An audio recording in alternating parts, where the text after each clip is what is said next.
Hi guys, Anubis here, and today we've got an unboxing of Eternity Code. I'm not going to mess around, I'm just going to get straight into it. So obviously this is the newest set that's coming out. It was delayed in Europe, I believe, but it's coming out in April, towards the end of April. And it's actually a pretty good set. It's got some pretty good cards in here. It's got obviously the Starlight rares, like the Effect Veiler and stuff like that, which is pretty cool. We're mainly after the common, actually, Parallel Exceed, which I was quite surprised when it was announced to be common, but I'm not complaining because it just means it's easier to pull in theory. So hopefully we get it. So we'll start on the right hand side, and obviously everything's not short printed anymore, but everything kind of is short printed in these sets because you've got less chance of pulling the rares, and well, not the rares anymore because the rares don't exist, but the foil cards, because obviously they've increased how many foils you can get. So anyway, we've got a Thunder Dragon Lord, then we've got Praether Ghost Pirate, Torpedo Takedown, Marincess, Plunder Patrol Party, Pinpoint Dash, Megalith Uniformed, Goki Ironclaw. What was our foil there? Oh, Plunder Patrol Party. I could barely even see the foiling on it. So, not a great pack to start off, but you know, it's weird because obviously you don't have the rares anymore to signify where you're getting your foil. So I think that's what kind of threw me off. So we've got Ancient Warriors support here. We've got Evil Eye, Crimson Resonator, Xyz Revive Splash. Then we've got a Scripton, which is a Cyberse, some Cyberse support. Then we've got Pride of Plunder Patrol, and then a few more commons. Obviously, this set has got some new cards, but it's also got support for existing stuff. Like you've already seen the Plunder Patrol stuff. They've got some Ancient Warriors. It's basically like sort of the last set for the Cyber sort of stuff by the looks of it. We've got Codebreaker Virus Berserker, which is a warrior. 2 monsters including a Codebreak monster. We've got Goldilocks, the Battle Landscaper. Goki Guts, not going to pronounce that. Void Apocalypse. And then a few more commons there. We've got Proxy F. Nothing amazing. Again, we've pulled 3 supers so far, so it's not been great. But you never know. We haven't seen a Parallel Exceed yet as well. We are only 4 packs in. So we've got some of the Deep Sea support here. Deep Sea Artisan. And Buzzsaw Shark, Torpedo Takedown, Super Heavy Samurai Wagon. Then we've got the Water Charmer, which is, I'm a fan of the water, the Charmers in general. I used to play them when I was younger. They're actually just really nice cards, not great effects. I don't know how they're going to sort of fix them in the structure deck, but we'll see. Then we've got Lantern Shark, a lot of water in this. Bluebeard, the Plunder Patrol Shipwright, Deep Sea Sentry, and Resonator Command. Yeah, that was a hell of a lot of water stuff in there. So just under halfway on the right hand side. So we've got a Codebreaker 0 Day, AIQ, Xyz Revive Splash. We've seen a lot of the same cards again, and we've got a Madolche Promenade Trap. I can go into our foils there. The Salamangreat, I don't think that'll see play because you can't even use it really, because it relies on the rank 4 and we don't even have the rank 4 over, which is weird. Magical Hound and Super. So obviously they have removed the rares, but you're still entitled to the 2 secrets.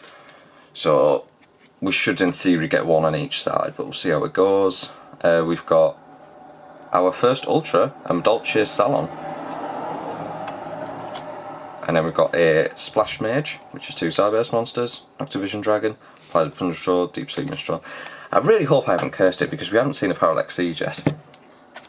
And I'm starting to think, like, have I cursed it? Like, saying it was one of the easiest cards to pull, with it being a common. So we've got Link Burst, Evil Eye Emergence, Flourishing Frolic, Nemesis Adisa, Burning Draw, which is a Salamangreat card. if your opponent controls more cards than you do, target one link monster your opponent controls, draw cards equal to its link rating. So that's a pretty good. I know it's quite a situational draw card, but if you go in second, this could net you quite a lot of draws if you manage to bait out the negation. It obviously locks you in to, you can only activate one burn draw per turn, and you cannot normal special summon monsters the turn you activate this card, except fire monsters. So obviously you're getting locked into your fires. But Salamangreat, it doesn't really matter, because you're playing fires anyway, you're not going to go into your transcode and stuff like that. So it's actually a pretty useful card. And it can be searched, because it's always treated as a Salamangreat card. So I actually think that might see some play. It depends on how the meta shapes, obviously, because Eldritch won't be looking at putting out a link monster, and Adamantipator, I don't think they will either, from what I remember. I mean, maybe they put out an Appaloosa, I don't know. We'll just have to see how the meta shapes up. It's weird at the moment. We got some more commons there. King Beast Barbaros, which I think is a retrain of the other, the one that you can normal for 1,900. I can't remember its name. Something Barbaros. So, no Parallax Siege yet. It's just a free rank 4. I just want 2 or 3 of them. We've got Praef the Ghost Pirate, Buzzsaw Shark, Xyz Revive Splash. I think they were in the same order as last time. Codebreaker Zero Day. And then we've got an Agnista card there. We've got a Super. Then we've got Deep Sea Sentry, Deep Sea Minstrel, Teotihuacan Dragon, Teotihuacan Dragon, maybe? This is actually a pretty good card. This card gains effects based on the card types, Fusion, Synchro, Xyz, of material used for its link summon. So if you use Fusion, your opponent cannot activate monster effects during the battle phase. Synchro, your opponent cannot activate spell or traps and effects during your main phase. And Xyz, your opponent cannot activate the effects of cards in the graveyard during your main phase or battle phase. So depending on what you use, you can almost make this like an Abyss Dweller, or you can, stop them from activating spell and traps during your main phase, which is really powerful as well. And you can also, if it comes up, you can stop monster effects in the battle phase. So it's quite it's got quite a lot of utility, I think. And it's definitely something to keep an eye out for, because with it just being a common, it should be pretty cheap and pretty easy to pick up.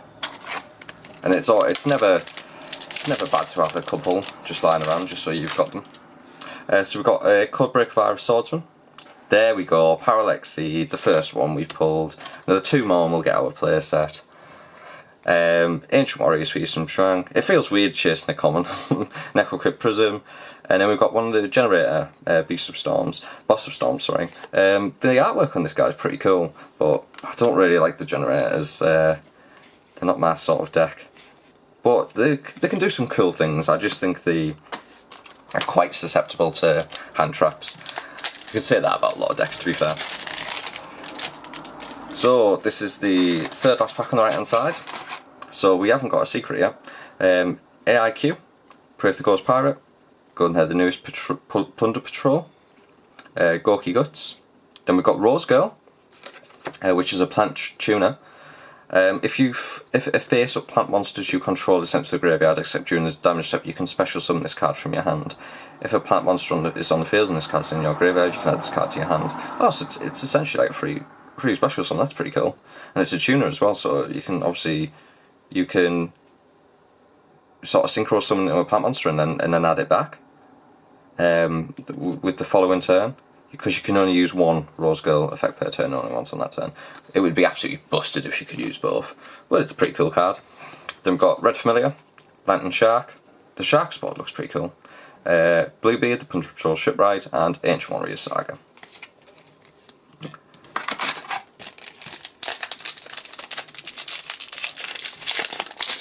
So on to the second last pack, we've got Stairs of Mail. Hey, we've not seen this before. It's a Ting Dangle support. We've got Codebreaker Virus Berserker, Link Burst, Marincess, Nemesis Flag, I believe that is. You can target one of your banished monsters, special summon that from your hand, and if you do, shuffle that target into the deck. Oh, it's not too bad actually.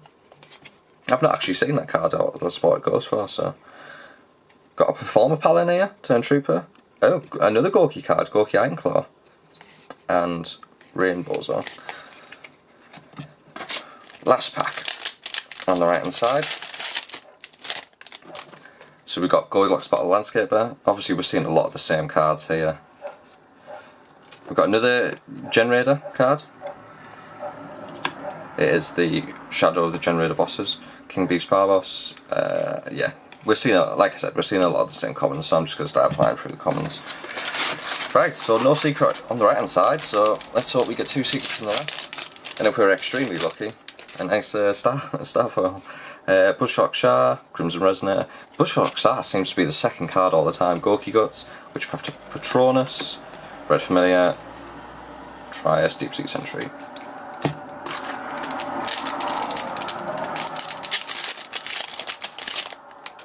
So we got a Codebreaker Zero Day, Gorky the Power Lord Orca, we're not seeing that one yet, it's pretty cool.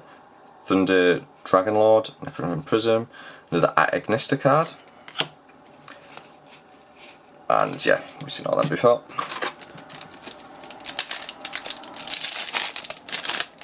Stairs of Mail, Power Exceed, yes, our second. Link Burst, Codebreak Virus Swordsman. Ooh, Chambered Dragon Maid is our secret there. It's got a quite nice shine to it. If this card is normal or special summoned, you can add 1 Dragon Maid spell or trap from your deck to your hand. At the start of the battle phase, you can return this card to your hand, and if you do, special summon 1 level 7 or higher Dragon Maid monster from your hand or graveyard. You can only use each effect once per turn. I don't really know much about the Dragon Maids, but this actually seems like a pretty good card. Like, anything that can search the deck is usually pretty useful. And also, the fact that it can bounce itself back to special summon level 7 seems pretty good. So we'll be putting that to one side. So that was our first secret. We should get another one. Got this card again. Lantern Shark. I think we've got a playset of the Lantern and Buzzsaw Sharks. So we've got Ancient Warriors, Flourishing Floric, Goldilocks, Deep Sea Artisan, the Ancient Warriors there.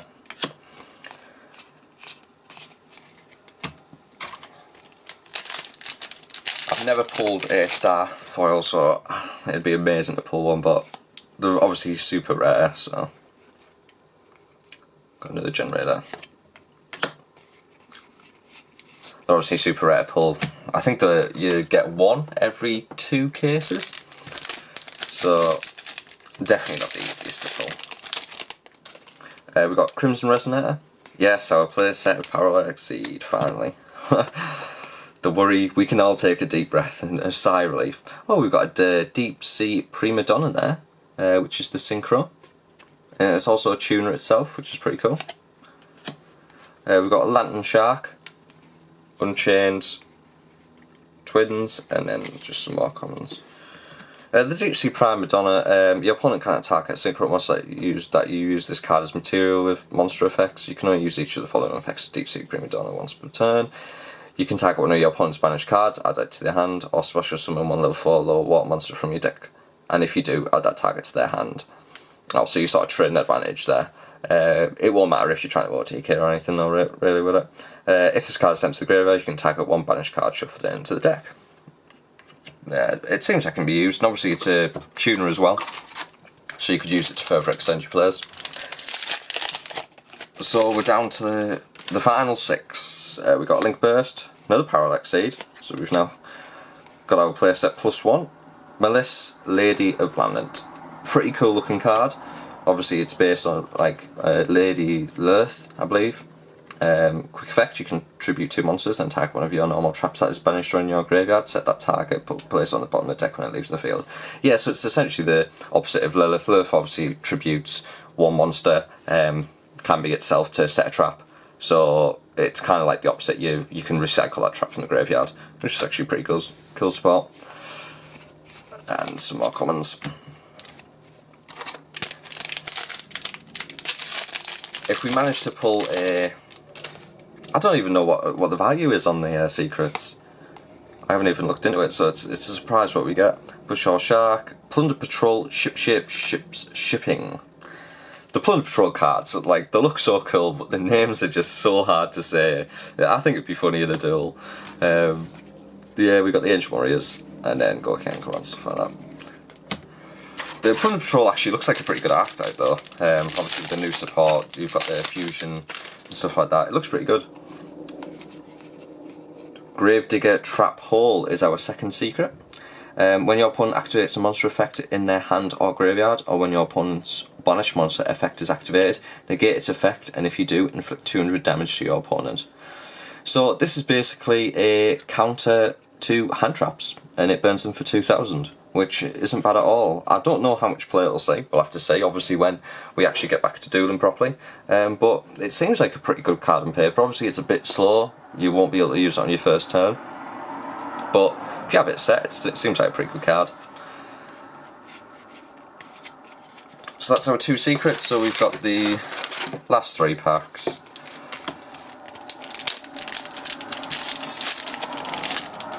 Thunder Dragonlord, we've got a Red Rain. I'm happy with what we've pulled, because obviously we've pulled the Parallel Exceed, which is the main thing that we needed, with it being a free rank 4. Another one, we've nearly got a double play set here. We've got Marincess. And then the last pack, we've got Xyz Revive Splash, Codebreaker Virus Swordsman, Gorky the Power Ogre, Thunder Dragon Darklord. It's a fusion. Oh, Dragon Mage Shio. It's actually a really nice card, this. During each standby phase, you can special summon level 9 or lower Dragon Maid monster from your hand or graveyard. When your opponent activates a card or effect, quick effect, you can negate the activation if you do destroy that card. Oh, that's really good. After that, return this card to the extra deck. Ah, right, that's not that good. And if you do special summon House Dragon Maid from the extra deck. Oh, I don't know how good House Dragon Maid is. You can only use each effect of Dragon Maid Shield once per turn. If that was optional to return to the deck, the negation's great. But obviously you have to pay some cost for it. And that's it. So yeah, like I was saying, we're pretty happy. Obviously the 2 secrets, we'll see the value. The Dragon Maid, I think might be worth something, but we'll see. And we were mainly just here for the Parallel Exceed, the 3 off, which I'm so glad to common, because it just means it's so much easier to pull. And like I said, it's basically a free, if you don't know what it does, it's a free rank 4 essentially. If this card is special summoned by the effect of Parallel Exceed, its level becomes 4 and its original attack becomes halved. You can only use each effect of Parallel Exceed once per turn. So basically, if you link summon, you can special summon this card from your hand to your zone like the link monster points do. You have to link summon, but obviously in decks like Salamangreat, that's super easy. With your link 1, you just get this out straight away. If this card is normal special summoned, you can special summon 1 Parallel Exceed from your deck. So you link summon with Salamangreat, whatever card into Baylinks, and then this just gets special summoned out, and it special summons another Parallel Exceed out, and then you can just go straight into a rank 4, or you've got some more link fodder. So it's definitely a card I'd look at picking up. Anyway, so that was our unboxing of Eternity Code. Thanks for watching, and I'll see you again next time. Cheers.